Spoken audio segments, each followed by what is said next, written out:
Olá, bem-vindos ao meu canal, eu sou a Cristiana e hoje nós vamos fazer um exercício envolvendo a convecção, tá? Então é o capítulo 6, eu estou no exercício 6.23, eu estou seguindo aí a oitava edição do Encropera. Então ele fala o seguinte: tem um objeto de forma irregular que possui um comprimento característico de meio metro mantido a uma temperatura superficial uniforme de 400 Kelvin. Quando ele é colocado em exposto, né, ao ar atmosférico a uma temperatura de 300 Kelvin com uma velocidade de 25 metros por segundo, mede-se um fluxo térmico, um fluxo de calor de 10.000 watts por metro quadrado.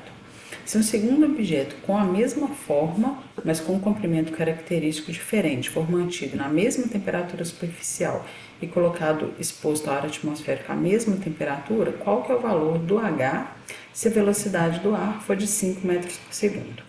Então, a primeira coisa é garantir, né, que os objetos tenham semelhança geométrica. Então, ele fala que os objetos têm forma irregular, mas a mesma forma.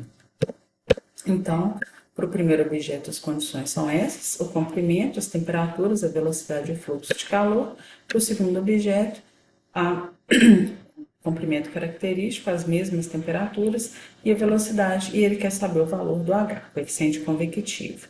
Então, o que a gente tem? A gente viu que o número de Nusselt é uma função de Reynolds e de Prandtl.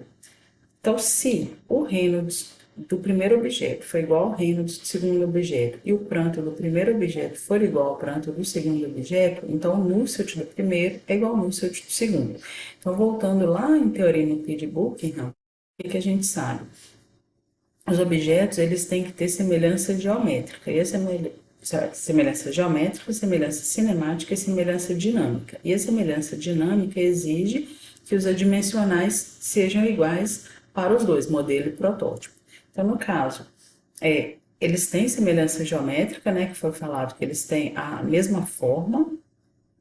Então, se os adimensionais forem iguais, isso indica que ele tem semelhança dinâmica. Então, se o Nusselt é uma função de Reynolds e de Prandtl, se eu tenho igualdade de Reynolds e igualdade de Prandtl, eu vou ter também igualdade de Nusselt. Então, o que a gente precisa avaliar é se esses adimensionais são de fato iguais. Então, a gente começa pelo número de Reynolds. O Reynolds ele é definido por VL sobre μ. Então, velocidade característica, dimensão característica e viscosidade cinemática. A gente não calculou, né, a viscosidade cinemática, mas eu vou deixar em função dela. Então, a velocidade do primeiro é 25, o comprimento é meio, então deu 12,5 por μ1.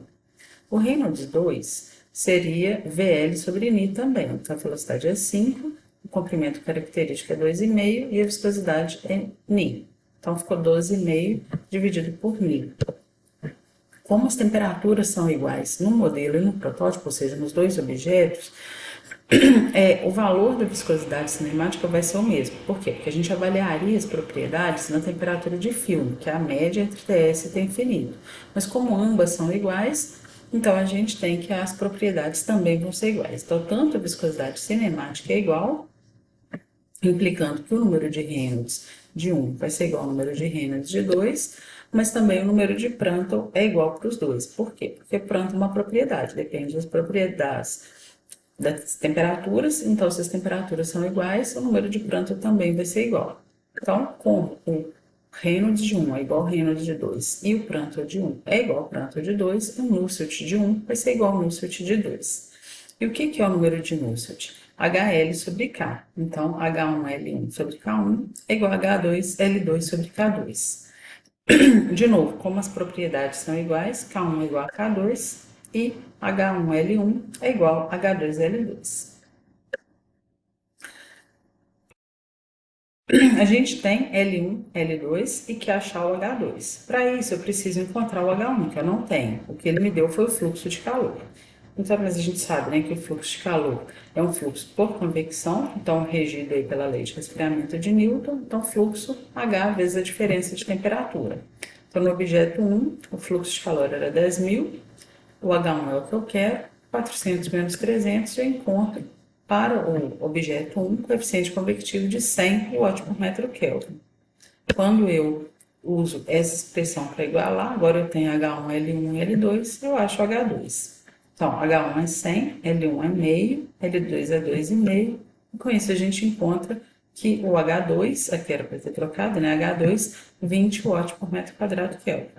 Bem tranquilo exercício, né? Então, é simplesmente aplicação aí do Teorema Pi de Buckingham em transferência de calor, ou seja, igualdade dos adimensionais. Então, se o Nusselt é uma função de Reynolds e de Prandtl, a gente tem que ver simplesmente se o Reynolds e o Prandtl são iguais para os dois objetos, eles têm a mesma forma geométrica, e nesse caso, se forem iguais, os números de Nusselt vão ser iguais também.